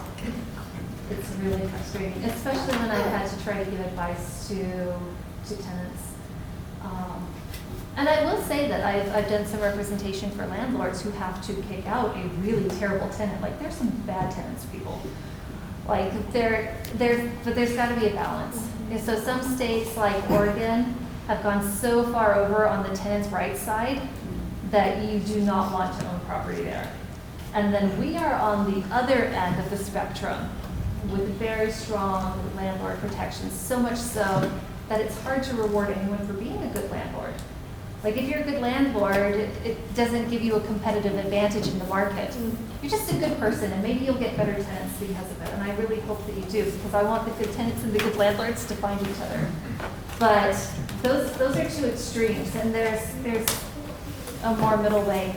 However, I have zero ability to influence the state legislation policy. How do we influence that? You keep talking to your elected representatives. Tyler Clancy's one, he's fantastic. We just got Lisa Shepherd. She replaced Marcia Judkins, who was in the back of the room earlier. You can reach out to Michael Kell. Kurt Cullimore is one of the guys who's been in charge of writing all of this legislation. He also, they have a law firm where they do lots of landlord-tenant law. So anytime I get an eviction notice that comes from Cullimore, I'm like, oh, sorry guys, you're out of luck here because he wrote the law. This is where we are. But reaching out to all the legislators, saying this is an important thing. The problem is there is a lot of established money on the other side. So it's going to take a lot of us speaking out about this and saying this is important. And also selling it to them as this could be an opportunity to help reward your good landlords, to encourage them instead of talking about being punitive or restrictive, because that will absolutely be a non-starter. And we want to give people opportunity to help us and to be successful. So presenting them with like solutions and good options is a good way to do that. I'm going to grab another talking. You guys, you could talk more. Does anybody else want a monologue? I'm just gonna, while you're doing that, because I don't need to do it right now, they gotta go sit. Sometimes I would just, I don't know if you're the person to talk to or what. I mean, I know Fern and I'll email him too, but so with this new, with the construction at 800 North and then that traffic's now coming on 500 North. Yep. And then with the school there, and I'm just gonna continue saying it at every meeting that that is a really dangerous intersection at 500 North and 500 West for children, even with a crossing guard. And then there's always, I would say there's maybe 3 or 4 days a month where there is no crossing guard there, which I understand it's a light, but anyways. In the last 2 weeks of school, I literally threw my body in front of 2 cars of children. 2 cars to protect children crossing, and I'm not the crossing guard, and there was a crossing guard present. And so I'm just concerned in the fall when there's like more traffic on that road, and then now it's not just there were already so many cars on 500 North, now it's like the 800 North traffic and the 500 North traffic coming across there. It's a lot of people taking a right from 500 North going eastbound. And you're talking about the 800 North traffic with the bridge where they're doing with the construction. bridge, yeah, because that's closed, and so they're being detoured onto 500 North. It's open now, but it'll be closed again in the fall. Yeah. And so, I guess I don't have an answer. I know Vern said like what we need there, one of the things we need there is more enforcement, which like I agree, but as you you know, I took Provology, so I know. So I now know that he was my classmate. So I now know, especially that we just don't have enough officers. And I think one time I've seen a car sitting there, and I think that was after there was a bomb threat at the school. I don't even think it was about enforcement at that intersection. So I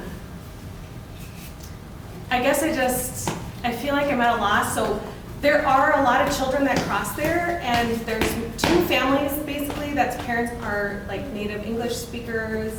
And so I feel like there's concern, but there's not enough people who are at the meetings and who feel comfortable like navigating city government. Right.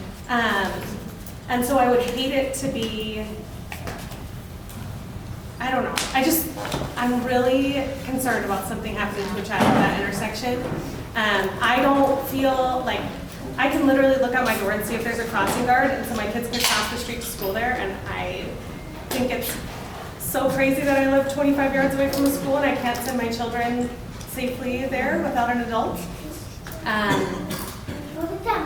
I don't even, honestly, frankly, I don't feel safe crossing that intersection, even when I'm not with my kids. So anyways, I guess I just don't know, because I think on paper it looks really, it has the things that it needs to have on paper. Right. But the feeling there, and it's just kind of well known, like people feeling comfortable crossing that intersection, even though there's a lot of pedestrians there because of North Park and the rec center. Right. So anyways, I guess I just don't have an answer, and I feel like I'm at a loss because it looks so good on paper. And it is, I know it's a UDOT street, and I understand that, but I guess I just feel so at a loss for how to navigate that situation. Okay. Yeah. Yeah, thank you for saving children. And the no, and I will say, and I know you care about that. And the no right turn sign is really helpful, again, Okay. but like the crossing guard has to be there to turn it on. So if the crossing guard's not there, and you know, it's like 15, 20 times a year the crossing guard's not there, or I don't know, let's say I like went to a PTA meeting, so now I'm crossing back by myself, and now there is no thing to tell people not to turn. So it's like, you'll be halfway through the intersection with children, and people are like speeding up to go, like, to turn in front of you, to turn behind you. And there's just so much chaos at an intersection that has so much, it's so busy, and there's so many children. Right. So anyways. Yeah. I'll talk to Vern about that. I don't know what I can do, but I will certainly talk about it. I really am glad that you intervened to help protect the children. That's actually how I got involved in city stuff, right? Because we live on 3rd South, which is also State Street. And a few months after we moved in, there were crews that were grinding out the crosswalk that was by our house, because it wasn't safe enough to have a crosswalk there. I'm like, how are we supposed to cross this road? And like, we don't, because that was before there were any lights or anything on that stretch of road. And I did a walking school bus, where I bought a sign, and kids would gather at my house, and I would stop traffic at 3rd South and get them across the road, and then we would walk the rest of the way to school. And I did that for years, before and after school. And the kids loved it. It's like an extra recess for them on the way to school, because they're playing and like picking up sticks. Oh my gosh, how many sticks they collected. And then on the way home from school, they were playing again. Other little neighbor kids would like talk to me as like another adult that they talked to every day, which was kind of fun. I was like, they're all grown up now. Like my little guy just graduated from high school. But for years and years, that was how we got them across, and it was terrifying. Like staring down the drivers and getting them to stop, and then you'd have one person stop, and then another car would like try to pass them. So like I had those kids trained, you do not get into the road at all until everybody stopped. But there was one time actually in the crosswalk in front of Provo Peaks Elementary that kids were crossing, and this lady in a giant SUV just was driving through the crosswalk, even though kids were in it. Like she like drove over a child's foot. And I would get banging on her car and yelling at her and getting somebody to the school to take care of this kid who seemed to be completely fine, but I was not fine. I was not fine at all. Yeah, people are sometimes not their best selves when they're inside cars. No, I mean, you look on that street is one thing, and then people are driving like 50 miles per hour on the street. So, anyway, yeah, I guess it just, there's nothing warning people that it's a school zone, like.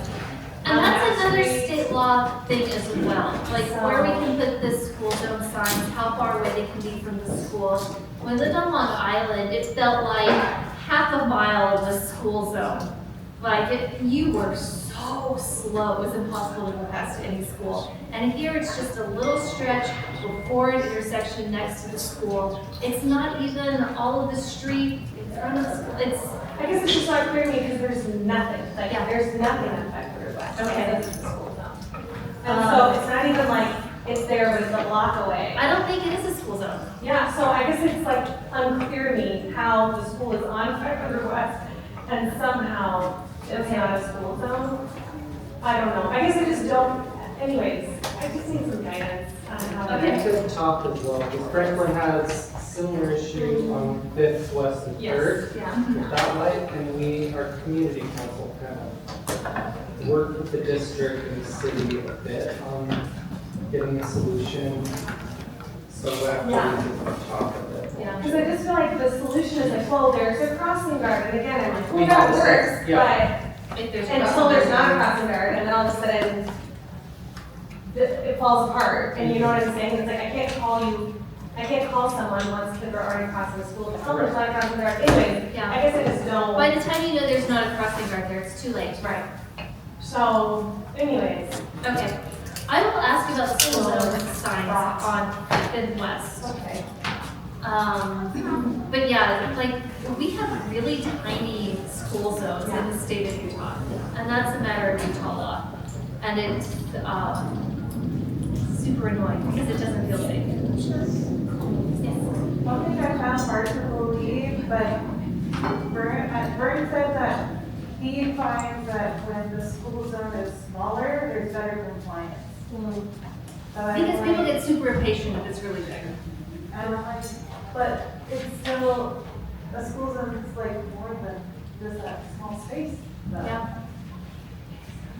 I didn't know that was like state law. Yeah.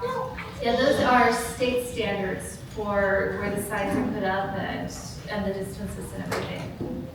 And the city generally tends to adopt those standards that parallel the state. But while we can add additional design standards or things, there's not a lot that we can do to be more restrictive than what the state does. Question. Oh, over here, and then out. The budget fight. Oh, yeah. You mentioned. What's your? You made it sound so. Yeah. Can you update us on the water? Yeah, it's the water thing. Oh, the water thing. Okay. So, as you know, we've been talking about water rates since August of 2023, when Public Works Water Department gave us a presentation showing us how they had been looking at it. They've been doing a pretty good job of putting about $6 million a year aside in our capital improvements to maintain and replace red pipe. That's the pipe that's more than like 55 years old. Putting aside money to replace pumps, all of the infrastructure. Because of the dramatic increases in the cost of materials and other construction, that $6 million a year is not going to be enough to continue to replace our pipes on a reasonable schedule, and we'd be looking at huge increases if we don't proactively do something about it. We are probably about $65 million short over the next 10 years, even spending $6 million a year. The first presentation that they gave us recommended that we increase water rates by about, or increase the revenue from water rates by about 15%, so that we could cover it and 15% is a lot. That's a huge increase. We did agree with them about the amount of work that needs to be done and that needs to be raised, but there's like a lot of hesitation to do a huge 15% increase. So they came back with another proposal that would be a 5% increase this year, maybe next year, and then a couple of years with 7 and 8% increases, and then hopefully going back down to 4%. In order to do that, they took into account kind of partnership funds. So like when Third South was replaced by UDOT, we got to put in new pipe then. So that cost us less money because they were already digging it up and excavating. So that kind of jumped the queue because we could do it for a little bit less. We'll be doing a similar thing like that with the viaduct, the bridge over the railroad tracks on University Avenue. By the way, that's going to start in October, so all the fun. And then also with the temple up on the hill, as they're doing work there, we're replacing pipe and they're helping us with some of that as part of a little land swap deal. So with that, we're able to account for about $9 million of repairs. So that brings us down to about $55 million that we need. We were able to also cut some administrative costs. It turned out that the water department was paying for a lot of the administrative things in the rest of public works. So we're like, okay, well, we're gonna cut that out. So our water fees aren't paying for that. They're gonna pay for that out of sanitation or whatever other departments. So that was another cut that they did. So that's how we got to the 5% increase. With that, we still got a lot of pushback from residents who were afraid this would destroy their lawns and they wouldn't be able to afford it, things like that. The mayor got a lot of pushback on that too. So the night that we were set to vote on that 5% increase, she asked to have some time to do another chance with the budget presentation. So the one that she came back with at the budget presentation was a 2.5% increase with much lower tiers, because the other thing was to do tiered rates. With her new one, tier 1 and tier 2 would be unchanged, but tier 3, instead of going up, I don't remember, like $1.50 or something, you'd only go up by like 30 cents. So you'd have like a 72-cent increase between 1 and 2, and then only a 30-cent increase between 2 and 3, instead of a steeper one that would encourage conservation.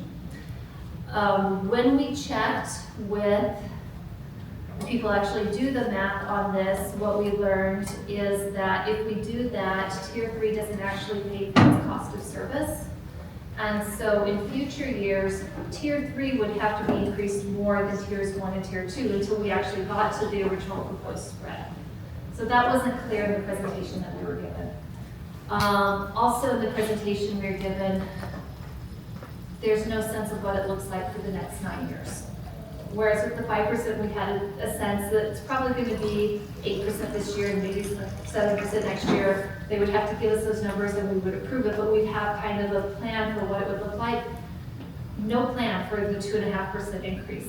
I'm not comfortable voting for that because I don't want to do a 2.5% increase now if we're going to have to do 10 next year. Especially not if we're doing 10 next year, but it's really like, 5, 5, and 15 for tier 3. Like, we've already had so much pushback on this, which seems to many of the councilors to be like a painful but responsible thing to do. Like, we've already taken the political hits for that, so we should probably just do the right thing and do the 5% increase. But I don't know if we have 4 votes for that now, right? If there's an easier out, let's take it. And some of us, one of my fellow counselors, like, I just can't do this again. Like, if we take that easy out now, then we're gonna have to do this again in another year, and that's really painful. So anyway, that's the fight that we're queuing up for, is we are going It's been a big one already. You know, it's, just- yeah, but now it's tied into the budget. So the mayor's budget has built into it the assumption that we will adopt a 2.5% increase with the much lower tier 3 that doesn't provide for the cost of service. And so if we just vote for the budget and adopt it as it is, that's what it will be. And then we're going to have to, do the water thing. If as a council, 4 of us are like, no, we want to go back to that 5%, then we would be changing the proposed budget. And so, but that's the kind of change of budget that I think they would welcome, because that means a little bit more money coming in. And honestly, the difference between the 2.5% and the 5% is about $500,000. So it's not enough to make big changes to anything. We have been warned in the past that the balanced budget presented to us is a very delicate thing. And that if we want to just pull out one of those Jenga blocks, it can take years to recover from the damage that we might do.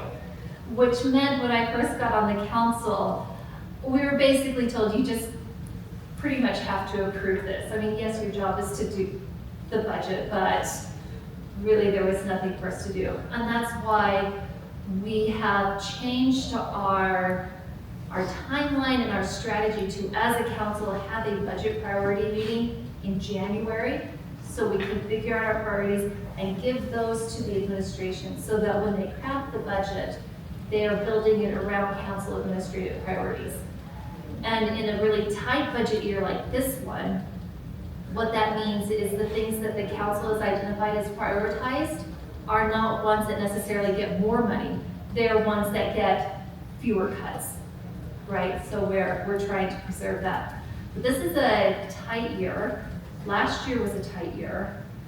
I expect next year will also be a tight year. And that's part of the reason too, I think we should probably do a 5% increase, because I don't see next year being better than this year.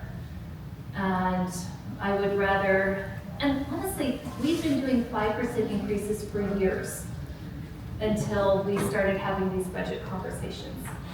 And our people were able to absorb that because it was a regular amount that was increasing. And the 15% freaked us all out, rightly so, but coming back down to the 5 from the 15, it didn't feel safe enough because of the way the tiers would affect it. The top 10% of water users will be paying more under the tier rates, but that's because the top 10% of water users are the ones who are making the system cost so much more for all of us. Yeah? So I was at that meeting, and one of the big concerns was there was no agricultural, people doing agriculture or creating our food wouldn't be able to do that. So is there or is there not help for those people? Because I would like food, and I would not like a Kardashian to have a nice green yard and a dry California. You know what I'm saying? I don't want that, but I do want food. Yes. So we had already been working on an exemption for this kind of urban agriculture, urban gardening, orchards, things like that. There was a rough draft proposal that was in our packet with that 5% meeting. It was just a draft based on the times when they have to submit things for the packet for publishing. They hadn't yet even been able to talk to me about revisions. So they were already making changes based on input to it, even though those changes hadn't showed up in the one that was published. So we were working on that exemption. My husband runs a communal garden in our neighborhood. And yeah, we care about making sure that we can have the water for that, because that feeds a lot of people in our area. We feed a lot of students, we feed a lot of homebound seniors, we feed little families who are just learning how to garden. That's really, really important. And so I was actively working on that exemption policy. And the idea was that if we passed the 5% then, because it wouldn't have been in effect, the implementation date of the new rates would have been until September. That would give us time to continue to finish the policy and get the rest of the input from people. So if we need to think more about orchards or these other things. So that was part of the proposal.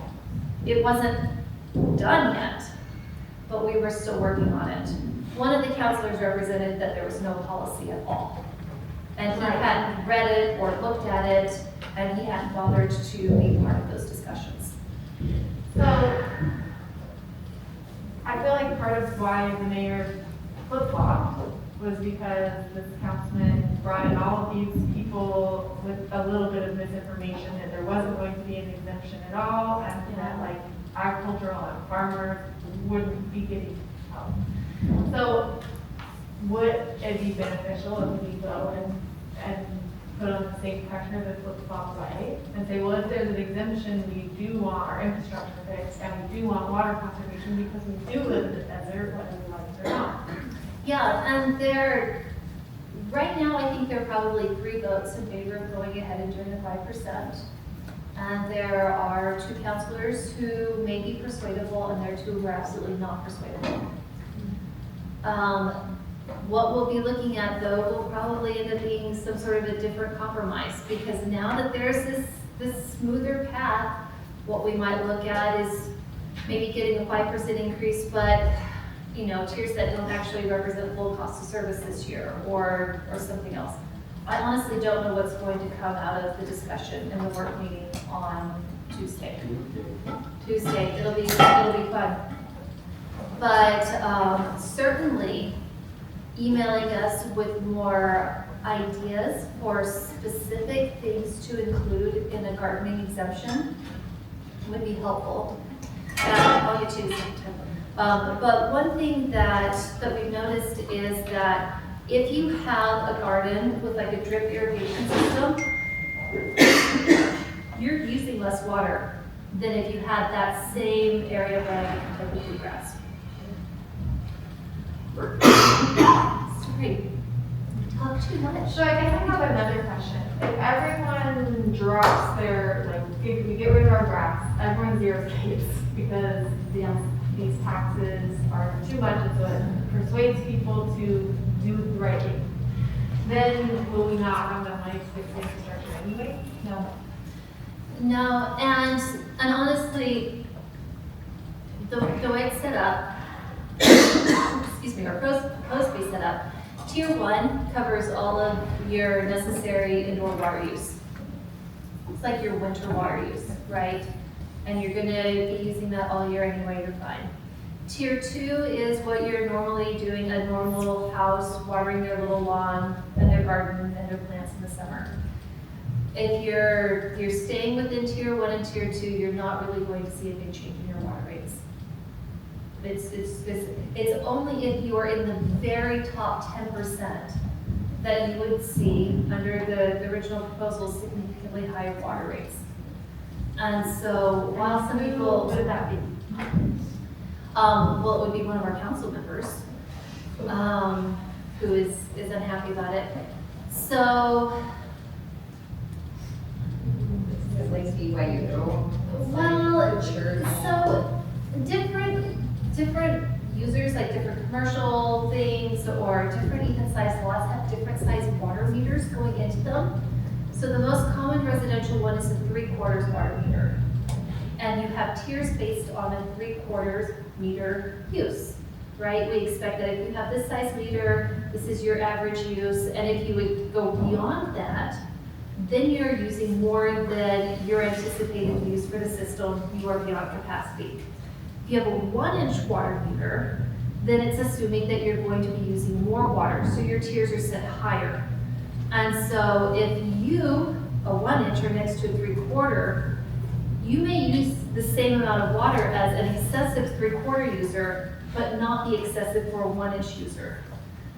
One of our counselors is really hung up on that idea. They're using the same amount of water, but because they have the different meter sizes, there are different expectations in the system for how much they would be using.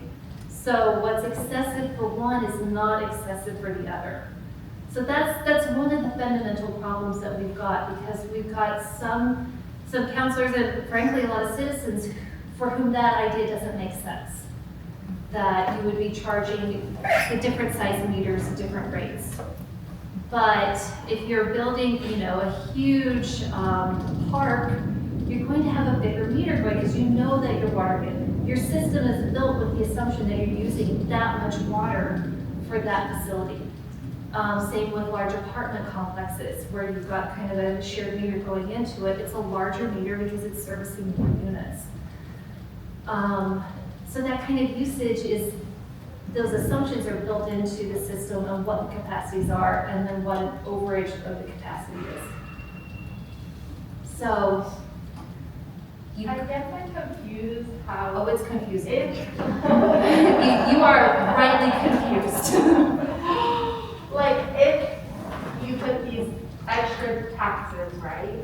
They're not taxes. It's not taxes. What No, is happening? it's a fee that is related to the actual cost of the service and the maintenance of the infrastructure. So if you put these fees, but people reduce their water usage so that they don't have to pay the fee, then how does it solve the problem of us fixing the infrastructure? If everyone's like, oh, now there's this fee, I drop my water. Right. that's If great suddenly we because all it's used water. much less water, we're selling less water, we're bringing in less water revenue, then we would have a problem. That's your question. And Yeah, that's a very good What does question. it actually do? Yeah, and that's actually was given to us by our previous head of public works as a reason not to do water conservation measures. When, a couple of years ago, when, there's all this push to save the Great Salt Lake and save water and everything's like, no, we don't want to do that.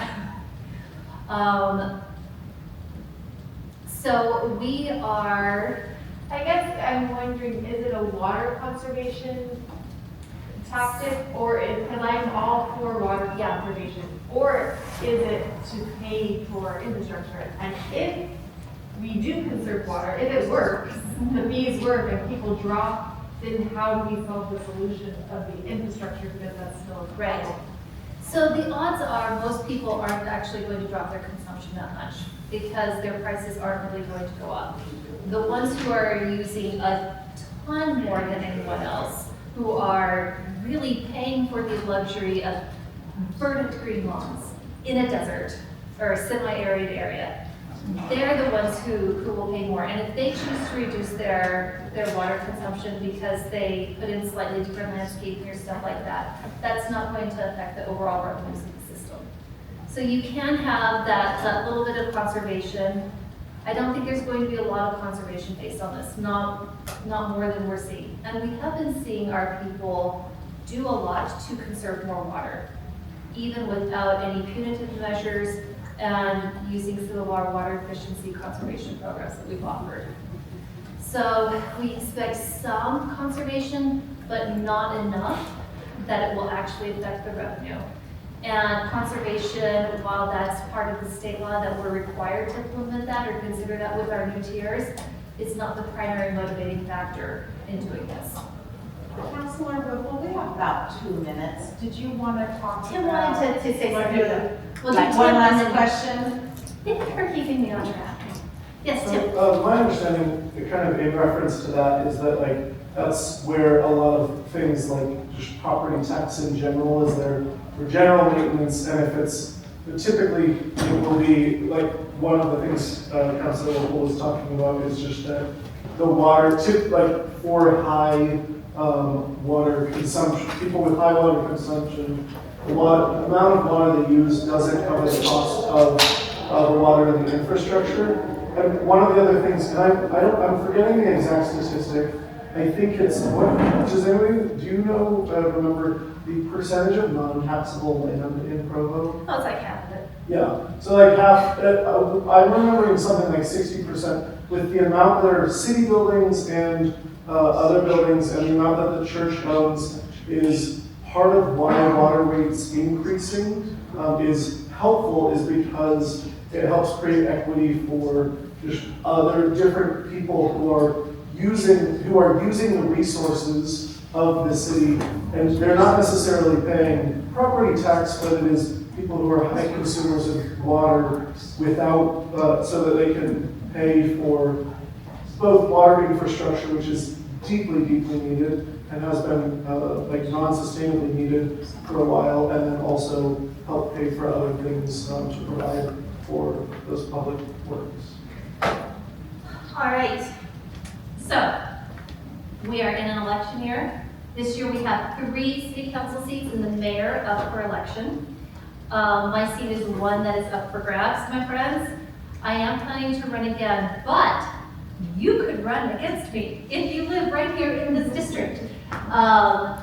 So the filing period is next week, starting Monday morning at 8 in the a.m., going through the end of day on Friday. And if you want to run against me, it will be a $75 fee. You go fill out a little form, swear that you live here, that you're registered to vote. You need to give some contact information so that the recorder can get onto you for your financial disclosures, all the fun things. You can also run for mayor. Marcia Judkins, who was in here earlier, is actually running for mayor. Michelle Kafusi is running for mayor again. I don't know who else is, but usually we get all sorts of strange people. Interesting people, good people, real candidates, and some people are like, wow, you just want to tell a story and everybody listen. It's awesome. So, mayor, my seat, Catrice McKay is a citywide seat. She's up for re-election. And George Handley in District 2 is not running again, so his is an open seat. There are a couple of people I know already who are planning on running for his seat who look to be really good people, so we'll see how that goes. I think on the citywide, Adam, you're running. Do you know anyone else who's running on that one? I haven't heard word no, so we'll find out soon. I know. It's really like a nail biter to the end of Friday. On the when I ran, I like tried my little self down there first thing Monday morning and signed up, and then like you just keep checking in and like nobody else signed up on Tuesday, Wednesday, or Thursday, and Friday afternoon 2 people signed up to run against me, and I'm like, I've got a primary. But we did it. It was good. This time I'm very happy that I do not have a broken foot, because last time I was campaigning on a broken foot, and after the primary I had a surgery, and then I was, have you seen those amazing like peg leg crutch things where you like strap onto it and you walk around like a pirate? So I was stomping for the last part of the campaign, and it was great. Really, really hoping I don't have to do that again this year. Like, ugh. Anyway, you can do this. You've lived here for 12 months before the election, you're registered to vote. Do they have to be a resident of this district for 12 months if they're District 1? Heidi said no. Heidi says no. The Okay. city recorder. That's our city recorder. Okay. You have to live in here now, though. Correct. Yeah, we're here. Mentally incompetent is not just a lay opinion. That would be you have been diagnosed as mentally incompetent or found by court of law to be mentally incompetent. So you just can't tell your roommate that he's mentally incompetent and disqualify him. Okay. No felons, no treason. All right. We just had some other ones about the election. We had ones about registering to vote. I think, probably everyone in Get there is people to registered. vote. Please register, please vote. Just the dates of the elections. There's early voting, election day voting, and of course your drop box and vote by mail. Which is now, the change is, it does not postmarked on the election day. It has to be received by the election office by election day. So the city reporter was saying, please mail at least a week before the election. Ooh. That's kind of a change. Is this like an opt-in thing? Do we have to opt in to vote right now? Not yet. So you still will automatically get your ballot by now for the next few years. It's kind of a slow, so kind of the change this year is the, no longer the postmark, it has to be received. So if you have been sitting on your ballot for a few weeks and you haven't filled it out, go put it in a Dropbox, right? And they're really good about processing them for the Dropboxes pretty quickly. And you can go onto the, whatever the website is for the vote.org or whatever, to see if your ballot has been received and processed and everything. And so if you had mailed it, you can keep checking to see if it goes in, it goes through. All right, guys, there's still some time. Are they closing the library? Is it? Yeah. They want us to leave. Yeah. You can take a tamale with you because they're portable. That's the beauty of tamales. Thank you. And thank you,